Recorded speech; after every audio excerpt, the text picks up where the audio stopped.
Sydney, Australia has asked the Chinese ambassador to explain what it called a threat of economic coercion in response to Canberra's push for an international inquiry into the source and spread of the coronavirus. Trade Minister Simon Birmingham said Australia was a crucial supplier to China for critical imports like iron ore, and Australia's resources and energy helped power much of China's manufacturing growth and construction. Australia's recent call for an international investigation into the coronavirus pandemic has angered China, its largest trading partner. Cheng Jingye, Beijing's ambassador to Australia, told a local newspaper on Monday that Chinese consumers could boycott Australian beef, wine, tourism and universities in response. Birmingham said on Tuesday that Cheng had been called by the Secretary of the Department of Foreign Affairs and Trade to explain his comments. Australia is no more going to change our policy position on major public health issues because of economic coercion, or threats of economic coercion, than we would change our policy position in matters of national security, Birmingham said on ABC Radio.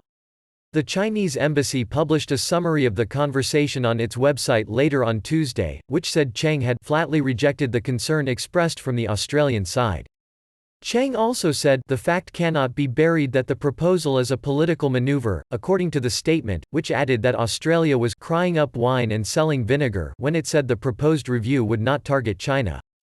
Birmingham told Sky News the Australian government's displeasure was made known in the phone call. China accounts for 26% of Australia's total trade, worth around $235 billion Australian dollars, $150 billion in 2018-19, and is the biggest single market for Australian exports such as coal, iron ore, wine, beef, tourism and education. Birmingham said on Tuesday that Australia was a crucial supplier to the Chinese economy, just as China's economy indeed supplies valuable goods, resources and services to Australia's economy. Australia wanted to maintain a positive relationship with China, but would also seek other opportunities in places such as India and the European Union, he said. Trade with the European Union was worth $114.3 billion Australian dollars and India $30.3 billion Australian dollars in 2018-19. Even amid escalating diplomatic tensions in 2018-19, when Australia introduced foreign interference laws perceived to be aimed at China, two-way trade with China grew by 20%.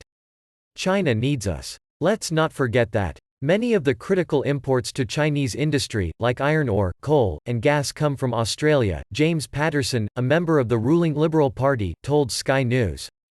It wouldn't be easy at all for China to replace those three major inputs into their industry.